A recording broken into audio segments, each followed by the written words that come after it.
vida, para a nossa vida. E o tema desta mensagem, nesta manhã, olha que tema poderoso, poderoso.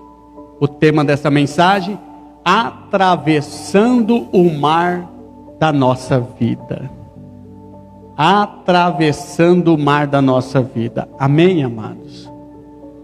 Você vai entender o contexto desse tema, conforme nós lermos aqui Êxodo. Livro de Êxodo, capítulo 14, no versículo 21. Eu quero ler aqui, Êxodo 14, 21. E já agradecendo aqueles irmãos que também estão acessando a nossa plataforma aí no Instagram. Louvado seja Deus. Êxodo 14, 21. Eu vou ler o 21, depois já vou pular para o 26, 27, 28, tá bom? 21, depois já pula para o 26. Então Moisés estendeu a mão sobre o mar, e o Senhor fez retirar o mar por um forte vento oriental toda aquela noite, e fez do mar terra seca, e as águas foram divididas. No versículo 26, nisso o Senhor disse a Moisés: estende a mão sobre o mar, para que as águas se tornem sobre os egípcios, sobre os seus carros, sobre os seus cavaleiros. Então Moisés estendeu a mão sobre o mar, e o mar retomou a sua força, e ao amanhecer, e os egípcios fugiram de encontro a ele. Assim o Senhor derrubou os egípcios no meio do mar. As águas, tornando, cobriram os carros e os cavaleiros. Todo o exército de Faraó, que atrás dele havia entrado no mar, não ficou nem sequer um deles. Aleluia! Diga glórias a Deus. Amados, dentro desse texto aqui, nós sabemos muito bem que José, ele foi vendido como escravo, foi para o Egito por causa de um propósito de Deus, porque haveria uma fome na terra. Deus já sabia dessa fome que ia vir, e ali José, ele se tornou o príncipe do Egito, o governador do Egito, e ele pôde abençoar todos os seus irmãos, toda a sua família. Só que ali era só por um tempo, mas que o povo ali de Israel continuou morando no Egito. Presta atenção, deserto é um lugar de passagem, não é um lugar para ficar. Não é um lugar para você morar. O deserto simboliza luta, batalha, simboliza um lugar seco, sem vida. Mas o Egito simboliza o mundo. Nós estamos passando por esse mundo, mas nós não pertencemos a este mundo, como eu já tenho falado esses dias atrás. Mas ali o povo ficou ali, na terra de Gósen, uma terra muito fértil, até que morreu José, morreu aqueles mais antigos, entrou outro faraó e escravizou o povo de Deus. Este povo já está aqui, ele é propriedade nossa, vamos escravizar, ele vai amassar tijolo, porque nós queremos construir aqui, eles vão servir de escravo. E por muitos anos, eles ficaram ali como escravos, até que um dia Deus, numa sarça ardente, chamou Moisés, também o príncipe do Egito, que foi criado no palácio de Faraó. Os irmãos já sabem a história de Moisés, que quer dizer Moshe, que é retirado das águas. E ali Moisés levantou-se, matou um escravo, porque não aceitava aquilo que estava acontecendo com o povo dele, porque ele percebeu que ele fazia parte do povo de Deus, e ele fugiu, teve um encontro com Deus lá no monte, onde ele viu a sarça ardendo e não se consumia, e ali Deus usou Moisés como libertador. Então, nós lemos essa parte onde que Moisés, retirando o povo do Egito, antes de atravessar o mar, se deparou, quando ele estava indo para a terra prometida de Deus, se deparou em frente ao mar, e ali o Senhor, ele mandou um vento para que aquele mar se abrisse, e o povo passou a pé enxuto, como diz a palavra. Mas depois, Deus falou para Moisés levantar as mãos, porque quando você levanta as mãos, você está intercedendo, como uma autoridade. Quando um guarda, você está no caminho, numa estrada, o guarda levanta a mão, é para você, ele está dando um sinal. Eu sou autoridade aqui, você deve parar. E quando nós levantamos a nossa mão, no nome do Senhor dos Exércitos, você se torna autoridade nessa terra também. E nós vemos que Moisés levantou as mãos, e os inimigos que perseguiam eles, e todo o povo de Israel, se afogaram, porque o mar se fechou. Então, amado, o povo, ele saiu do Egito, ele saiu do mundo, houve uma conversão, porque a palavra êxodo quer dizer saída, e o povo saiu. Todos nós conhecemos dessa saída do povo de Deus, todos nós conhecemos a história, aquela quebra de braço entre Faraó e Deus, com relação às pragas do Egito. E nós vemos ali, Deus, ele levantou Moisés como intercessor, como libertador de Israel, que havia passado por vários anos ali na sarça. Agora, essa sarça, segundo os teólogos judeus, a sarça tipificava as nações do mundo, aquela sarça. E a chama tipificava, aquela chama dentro daquela sarça, tipificava o povo escolhido de Deus. É como se a sarça é as nações do mundo, e aquela chama dentro da sarça é o povo escolhido de Deus. Então a sarça e a chama existiam juntas. A chama, que é o povo de Israel, não podia ser extinta pela sarça, não podia acabar, porque ela era o fogo. E nem a chama podia consumir também a sarça, as nações. Sendo assim, a chama, ela representaria a nação de Israel, o povo escolhido de Deus, o povo que tem a palavra de Deus. E a sarça, ela também pode representar a angústia de Israel, porque era uma angústia que nunca se acabava, porque eles viviam na escravidão. E ele estava vivendo naquelas terras estrangeiras por muitos anos, como se um fogo que nunca acabava. Imagine, irmãos, eu fico vendo aí às vezes, né? Essas pessoas que pegam 7 anos, 15 anos de cadeia. Deve ser uma eternidade. Imagine quem pega prisão perpétua. Imagine ficar preso. E estava ali o povo de Israel preso por várias gerações, sendo escravizado, sendo chicoteado. E nós vemos ali que Deus, ele permitiu que acontecesse aquilo com aquele povo. E nós vemos que eu vejo também que tem um filósofo, né, judeu. Esse filósofo, ele dizia que a sarça simbolizava a oprimida nação de Israel, ao passo que a chama seria o opressor. É como se a sarça seria a nação de Israel sendo oprimida, e o fogo o opressor. Então você vai ver várias tipificações do que representa a sarça. Mas o que eu quero chegar aqui, irmãos, é que devido a essa situação desse povo que passou pelo Egito, pelo deserto, pelo mundo, nós podemos notar que hoje não é diferente.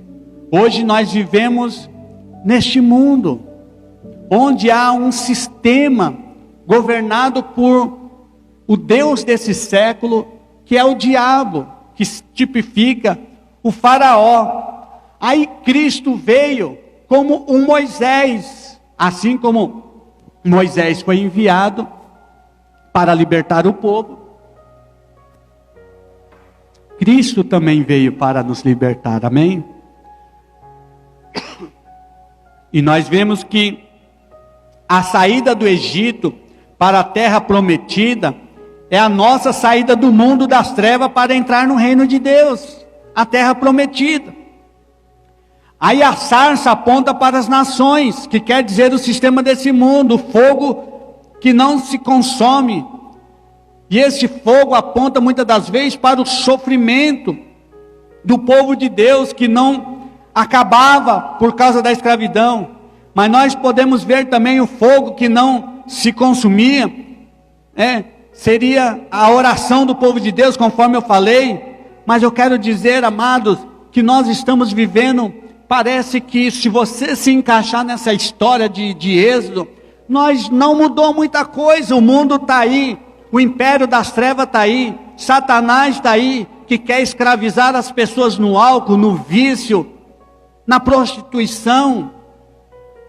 E nós estamos aqui para representar o povo escolhido de Deus. E estamos caminhando para uma terra prometida, uma terra celestial. Mas nós vemos aqui que nessa terra celestial o povo teve que enfrentar o mar. Assim, quando você entregou sua vida para Jesus, você também teve que enfrentar o mar. Qual o primeiro mar que você enfrentou? O batismo nas águas. Porque foi a tua decisão. Quer seguir a Deus? Você precisa tomar uma decisão do batismo nas águas. Esse é um mar que todos os cristãos precisam enfrentar. Em Atos 7:20, aconteceu uma situação na vida de Estevão. Estevão começou a narrar os sofrimentos dos heróis da fé, citando o sofrimento de Abraão. Quer dizer, irmão, sofrimento sempre vai haver. Jesus falou, no mundo tereis aflições, que é sofrimento. Então, Abraão teve sofrimento, e aqui, Estevão narrou, dizendo que Abraão, que largou a sua terra para atravessar um novo horizonte, também a peregrinação de Jacó em busca da promessa, José, o patriarca que livrou, a extinção, pôde cooperar ali para que a nação hebreia não fosse extinta. Moisés também atravessou o mar. Então, aí em Atos 7:35, após disso, Estevão foi apedrejado sem piedade. É como a igreja continua sendo apedrejada. Como assim Estevão foi apedrejado? Nós, como povo de Deus, também seremos apedrejados com palavras, às vezes não com pedras, mas com palavras de desânimo.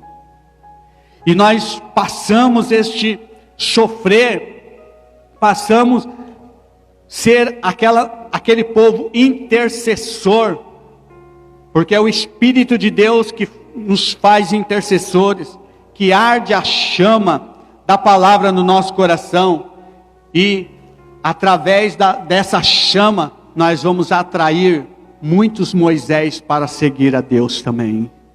É como nós somos essa sarça queimando, às vezes queimando por causa de um sofrimento, queimando por causa de uma injustiça, queimando por causa de uma contrariedade. Nós representamos essa sarça, representamos o povo, a nação de Israel. Então, houve sofrimento no povo antigo, conforme Estevão falou.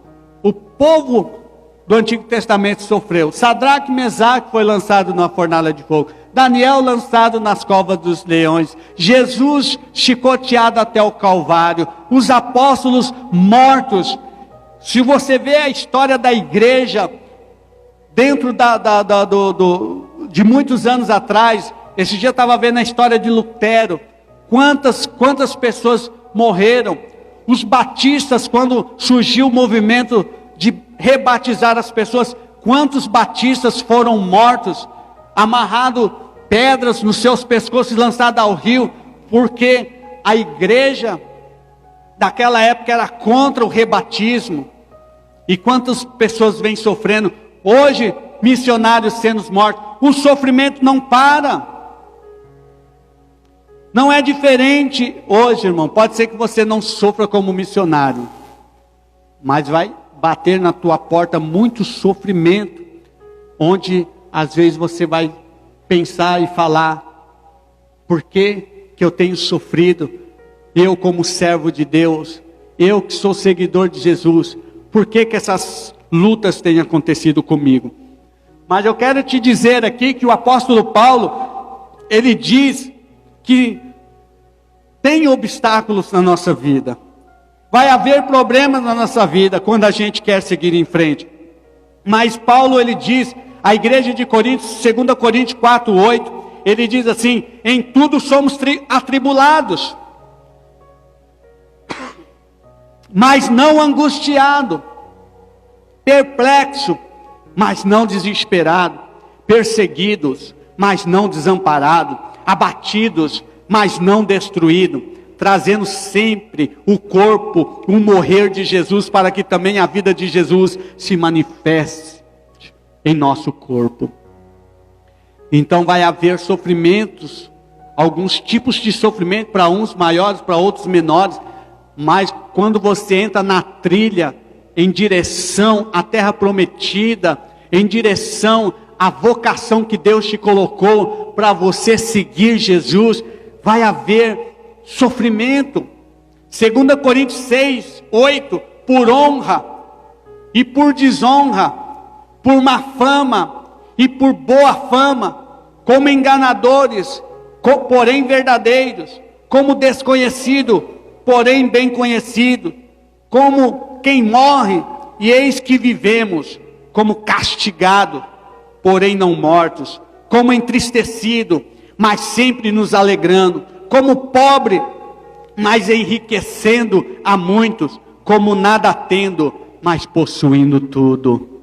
Quer dizer, estamos num paradoxo. Uma hora está bom, uma hora está ruim, uma hora com dificuldade, uma hora com alegria, mas sempre possuindo a promessa que Deus tem de nós atravessar por esses problemas. Por isso eu quero dizer que Deus nos libertou para avançar rumo à promessa dele. Assim como o povo foi liberto do Egito, Deus teve um propósito com ele: agora vocês vão caminhar. E o povo caminhou e deram de frente ao mar. Deram de frente ao mar. Êxodo 14:27. Então Moisés estendeu a mão sobre o mar, porque o mar estava fechado ali, e ele queria atravessar para seguir o propósito de Deus. Então Moisés estendeu a mão sobre o mar, e o mar retomou a sua força ao amanhecer, e os egípcios fugiram em contra ele. Assim o Senhor derrubou os egípcios no meio do mar. Deus disse a Moisés para levantar o cajado, para que o mar se abrisse para o povo de Deus passar para o outro lado. Depois, pelo mesmo caminho aberto, os inimigos vieram atrás do povo para matá-los. E Deus pede a Moisés para levantar as mãos, para que o mar fosse fechado. Eu quero dizer que Deus não faz nada sozinho. Quando você tem um problema, você precisa se levantar. Você precisa levantar o seu cajado. Cajado é autoridade. Cajado, você precisa se levantar diante da situação e falar: Deus está comigo nessa causa. Deus vai me ajudar nesse problema, nessa situação que está ocorrendo na minha frente. Os inimigos que querem me derrotar espirituais, Deus vai me dar vitória. Então Deus, ele somente fala para Moisés: Moisés, faça alguma coisa, pelo menos uma coisa. Eu posso acabar com todos esses inimigos, mas você vai ter que fazer uma coisa. Sabe o que? Só levantar o cajado. Quer dizer, só fazer o mais simples. Quer dizer, a fé. O que Deus queria ver se Moisés acreditaria naquilo que Deus podia fazer. Assim como surge um problema na sua vida, Deus quer ver você ter uma atitude de fé para ver se você está crendo que Ele vai fazer algo. E nós vemos aqui que O fator mais importante para a vida do cristão é que depois de atravessar o mar, ele tem que levantar as suas mãos para fechar o caminho que ficou para trás, e os inimigos sendo afogados, os inimigos espirituais, os inimigos que está aí neste mundo querendo escravizar. 1 Coríntios 10, no versículo 2, e todos foram batizados em Moisés na nuvem do mar. Olha só, quando o povo saiu, ele teve que dar um sinal para Deus. Eu quero ter uma aliança. Quando você sai do mundo, o batismo é um sinal de aliança. Eu vou seguir esse Deus. Eu vou pela fé acreditar nas promessas que Ele tem para mim. Isso é o batismo nas águas. Como aquele povo, todos foram batizados em Moisés. Quer dizer, teve que atravessar o mar. Então o mar, ele é um momento de você renunciar o que ficou para trás e focar o que está adiante. Até hoje, o que divide muitas das vezes as terras são os rios. Irmão, Deus não poderia fazer a terra, criou os céus e a terra, tudo, e não existiu o mar? Deus não poderia fazer isso? Só terra. Mas não, Deus criou terra e mar. Para onde você quer que você vá, você tem que atravessar a ponte. Quando você vai lá, o Paraguai tem a ponte da amizade, que é o que divide a fronteira do Brasil e Paraguai. Quando você vai lá para o Paraná, a divisa de São Paulo tem a ponte do rio Paranapanema. E assim nós vemos pontes e pontes.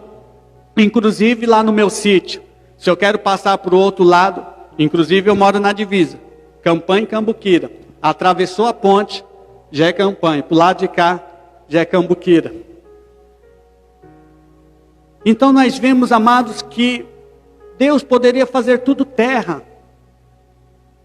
Mas o próprio Deus permitiu que surgisse algo para você poder passar.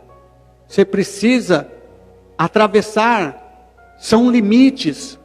Então vai haver momento na sua vida que para você romper, para você avançar, você tem que atravessar aquilo que está na sua frente, que seja um pequeno rio, que seja um grande rio, ou que seja um mar.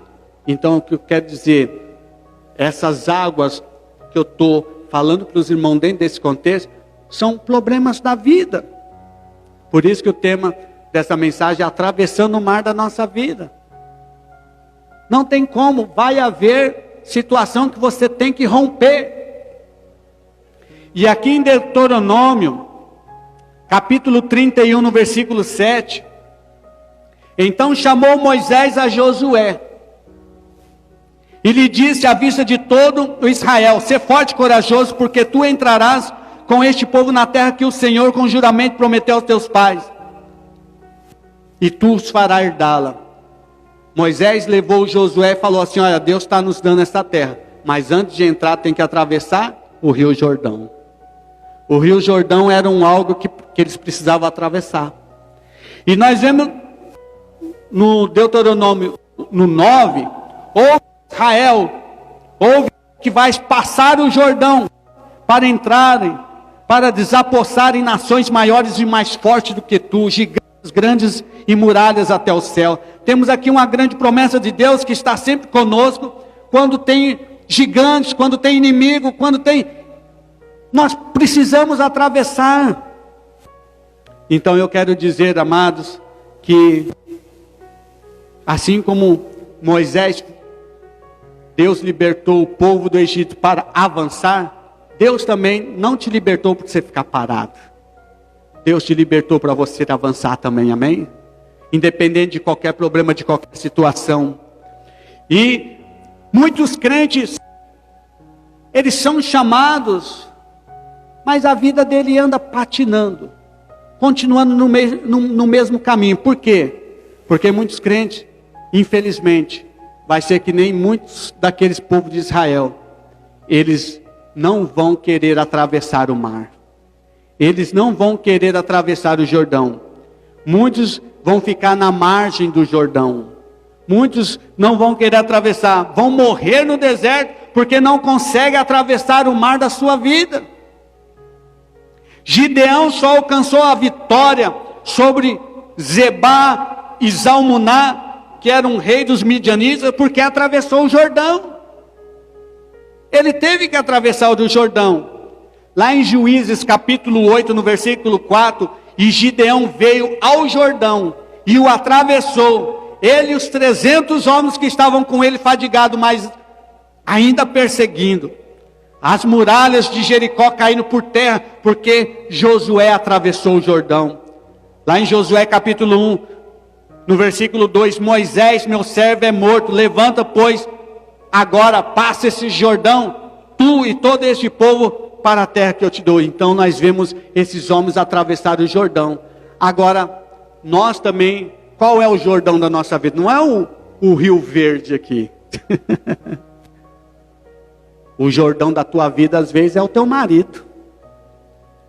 Às vezes, o Jordão da tua vida, às vezes, é um filho problemático. Às vezes, o Jordão da tua vida é uma dívida financeira. Às vezes, o Jordão da tua vida são inimigos na escola que são contra você. Às vezes, é o teu patrão. Às vezes, são familiares. Às vezes são problemas cotidianos que você não está conseguindo resolver. Mas eu quero dizer que nós temos uma lição nessa mensagem. Quem não quer atravessar o mar da sua vida também não vai conhecer as promessas de Deus. Não vai entrar na terra prometida. Eu não estou dizendo questão de salvação não. Porque você ficando parado ou não, você crê em Jesus, você é salvo. Mas muitas coisas que Deus tem para você aqui adquirir nessa terra, você não vai possuir. O mar também aponta para os problemas. E para vencer, precisamos levantar as nossas mãos em direção ao problema. E vencer pelo poder de Deus, não pelo nosso poder. Infelizmente, muitos cristãos, ao se deparar ao frente ao mar, eles não querem atravessar. E se eles ficarem parados, eles poderão ser mortos pelos inimigos que querem roubar a nossa fé. Por isso muitos cristãos desviados, porque não querem avançar. Querem ficar só lá vendo as pessoas atravessarem e ele fica parado. Então aquele que atravessa o mar de sua vida tem testemunho de vida. Você lembra lá quando aqueles espias atravessaram? Uns voltaram desanimados, mas outros voltaram cheios de fé. Cheios do fogo do Espírito. O profeta Eliseu só conseguiu pegar a capa de Elias porque atravessou o rio Jordão. Aleluia. Segundo Reis, capítulo 2, versículo 6. E Elias lhe disse: fica-te aqui, porque o Senhor me envia ao Jordão. Mas ele disse: vive o Senhor, e vive a tua alma, que não te deixarei. E assim ambos foram juntos, quer dizer, atravessaram o Jordão junto. Ele não quis ficar. Por quê? Porque ele queria a capa de Elias. A capa simbolizava o poder de Deus, a graça de Deus. E no versículo 7, foram 50 homens dentre os filhos dos profetas e pararam de fronte deles de longe. E eles dois pararam junto ao Jordão. Então Elias tomou a sua capa, dobrando-se, feriu as águas, as quais se dividiram em uma outra banda, e passaram ambos a pé enxuto. E havendo eles passado, Elias disse a Eliseu: pede-me o que queres que eu te faça, antes que seja tomado de ti. E disse Eliseu: peço-te que haja sobre mim a dobrada porção do teu espírito. Muita gente confunde esse texto. Eu quero uma porção dobrada do Espírito Santo. Não. O Espírito Santo não precisa ser dobrado. Ele já é único, ele já é poderoso. Ele não precisa se multiplicar para você ser mais cheio. Aqui é porção dobrada do teu espírito. Quando falo do espírito de de Eliseu. Aliás, de Elias. Eliseu queria a porção dobrada do Espírito de Elias. Quer dizer, a mesma autoridade, a mesma unção, o mesmo fervor, a mesma alegria eu quero receber. Aleluia.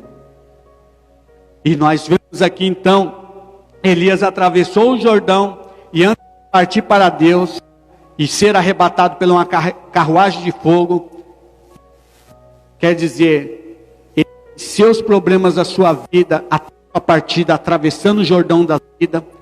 E depois Eliseu, para continuar o ministério de Elias, teve que tomar a capa que simbolizava a autoridade do profeta, e também teve que atravessar o Jordão, quer dizer, os problemas da sua vida. E ele atravessou com a capa. Da mesma maneira que o profeta Elias bateu a capa e atravessou, o profeta Eliseu foi lá e pegou a mesma capa e atravessou do mesmo jeito. Quer dizer, para você romper, você precisa da autoridade de Deus, do poder de Deus para vencer os Jordões, os mares que impedem você de avançar. Paulo, para realizar a obra de Deus, teve que atravessar também mares. Atos capítulo 16, versículo 9. De noite apareceu a Paulo esta visão. Estava ali em pé um homem da Macedônia que lhe rogava: passa a Macedônia e ajuda-nos. Aonde Paulo estava e a Macedônia havia o mar Egeu. Para Paulo, para avançar no reino de Deus, ele teve que atravessar o mar Egeu. Havia um obstáculo para Paulo avançar. E você pensa que não vai haver obstáculo para você também não avançar? Pensa que não vai haver situações que vão querer te paralisar? Amados, quantas e quantas vezes já surgiu situações nessa cidade para eu parar essa obra. Mas se eu colocasse que essa obra é minha, já estava parada. Já estava parada. Mas a obra é do Senhor. Mas eu tive que romper com os problemas que surgiram na minha frente. Eu tive que pegar a capa e bater para que os problemas saíssem. E até hoje, eu enfrento problema como qualquer um de vocês. Não porque eu sou pastor que eu não tenho problemas. Eu quero concluir essa mensagem aqui, dizendo que o Senhor, independente do seu problema, Ele já te determinou a vitória. Posso ouvir um amém dos irmãos? O Senhor já te determinou a vitória. Não importa o problema que você vai passar, o tamanho do rio que vai estar na sua frente, se é pequeno, se é grande, Deus já te determinou a vitória. Ele já abriu o mar, Ele já rompeu as águas, Ele já limpou tudo. É só você crer, é pela fé agora, é tomar posse. No Salmo 11:41, quando Israel saiu do Egito, e a casa de Jacó dentre um povo de língua estranha, Judá tornou-lhe o santuário, e Israel o seu domínio. O mar viu isto e fugiu. O Jordão tornou atrás. Os montes saltaram como carneiros, e os outeiros como cordeiros do rebanho. Que tens tu, ó mar, para fugires, e tu, ó Jordão, para tornares atrás? E vós, montes, que saltais como carneiros, e vós, outeiros, como cordeiros do rebanho? Treme, ó terra, na presença do Senhor, na presença do Deus de Jacó, o qual converteu a rocha em lago de águas e perdeneira de mananciais. Aleluia. Nada pode obstruir o povo de avançar, nada pode obstruir você de avançar, irmão. Você foi chamado para avançar, você foi chamado para romper, para ser o melhor na sua sociedade, no seu trabalho, na onde você estiver. Não deixe o problema tomar conta e embaraçar você a ficar parado. Marcos, no capítulo 1, no versículo 5. E saíam a ter com ele toda a terra da Judéia. Saía a ter com ele quem? Quem, irmãos? Com quem que os discípulos saíam? Jesus. Saíam a ter com ele toda a terra da Judéia e todos os moradores de Jerusalém. E ali eram batizados no Rio Jordão, confessando seus pecados, onde João Batista estava ali batizando, e onde até o próprio Jesus foi atravessar aquele mar, ali para o batismo nas águas, e onde Jesus, depois, através de João Batista, depois o batismo passou a ser em nome de Jesus. Aquele que quer vencer o mar espiritual, aquele que quer romper espiritualmente, precisa vencer o Jordão, que é o mar do batismo. Eu fico pensando assim, irmãos, tem tantas pessoas que estão no Evangelho, mas não tomam decisão para o batismo. Estão parados no meio do caminho. E qual o mar também que tenha te atrapalhado? Quem sabe muitos já foram até batizados, foram libertos da escravidão do Egito, que é o mundo, mas não consegue avançar, porque não tem fé para atravessar o mar dos problemas da sua vida. Sempre haverá um novo mar de problemas em nossa frente. Agora, quando a gente se depara com esse mar de problemas, nós temos duas opções. Primeiro, você pode ficar parado nas margens e morrer sem enfrentar os problemas. Essa é a primeira opção. É ver o inimigo e sentir medo porque o inimigo é grande, porque o problema é grande. Segundo, pode pela fé levantar as mãos e colocar o pé na água, para que o mar se abra, para que o problema saia. E aí você pode atravessar esses problemas, e depois que você atravessa aqueles problemas da vida, o inimigo, ele é afogado no mar, e o Deus é glorificado. Aleluia. Deus não poderia ter aberto o mar e primeiro os inimigos passassem, afogassem ele, depois abrisse o povo. Não, Deus fez primeiro o povo passar, para depois eles olhar para trás. Agora veja seus inimigos sendo afogados. Eu sei que tem problemas que são causados por nós mesmos, por uma falta de sabedoria, por uma decisão errada, por uma atitude errada. Mas tem problemas que são espirituais, irmãos. Se você não vencer espiritualmente, ele vai continuar no teu caos. Ele vai continuar te perturbando. Portanto, hoje você tem essa palavra, que Deus está contigo. Que seja problemas espirituais ou que seja falta de maturidade, Ele está contigo. Ele quer te abençoar. Ele quer que a sua mente se abra e enxergue aquela situação de uma outra ótica, de um outro ponto de vista. Amém?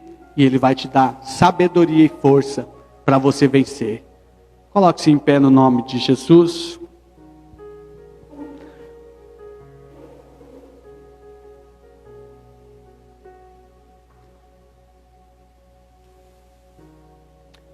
Tem situações que a gente resolve com tanta facilidade, né? De uma hora para o outro, nossa, já resolvi isso. Agora tem situação que a gente demora muitos anos para resolver. Tem situações que parece que nunca acaba. Mas sabe qual é o problema, irmãos? Não é da situação, é da falta de fé. Porque se você permanecer tendo fé, você não vai vencer, você já venceu. Mais de 4 anos, eu tenho um açude lá no meu sítio, que não ia água. Irmão, não foi fácil. Eu trabalhei muito essa semana para mandar água para aquele açude. Cano estourado em diversos pontos, tive que achar os lugares que estavam estourados, e arrumar e consertar. Não foi fácil, mas o problema foi solucionado. Eu tenho certeza que tem problemas que às vezes eu também tenho dificuldade de resolver. Mas eu tenho a certeza que uma hora ele vai sumir, no nome de Jesus. Você crê também? Você crê que às vezes aquele problema que te perturba, não deixa você em paz, que ele vai sumir? É só você acreditar. Porque Deus é Pai. E Pai de todos. E por todos. Aleluia. Obrigado, Jesus, por essa palavra. Obrigado por esses irmãos, por esses ouvintes, por essa live. Por esses irmãos que vão ver essa gravação. Que a palavra do Senhor continue falando, que essa mensagem não fique parada na beira do Jordão, que essa mensagem avance, atravesse mares, atravesse oceanos, que essa palavra chegue até outros povos, outras nações. Meu Deus, no nome de Jesus, eu peço ao Senhor, Pai amado, que nós possamos romper, que nós possamos avançar, adquirir, meu Deus amado, expandir espiritualmente, financeiramente, materialmente, conquistar, porque nós fomos chamados para conquistar, para avançar, no nome de Jesus, Pai. Eu quero te agradecer por esse domingo, e quero agradecer, meu Deus, pelos pais que são autoridades também nessa terra, agradecer pelos bons pais e aqueles que não têm feito o seu papel de pai de uma forma conforme a tua vontade, que o Senhor possa ajudá-los a vencer os problemas da vida, os males da vida, em o nome do nosso Senhor Jesus Cristo. Que a graça do nosso Senhor Jesus Cristo, que a bondade de Deus Pai e a consolação do Espírito Santo esteja com todos e conosco para todo sempre. Que os irmãos digam amém. Você pode aplaudir o Senhor Jesus, o teu papai querido? Aleluia! Glória a Deus! Amém! Deus abençoe a todos no nome de Jesus. Tenha uma boa semana no nome do nosso Senhor.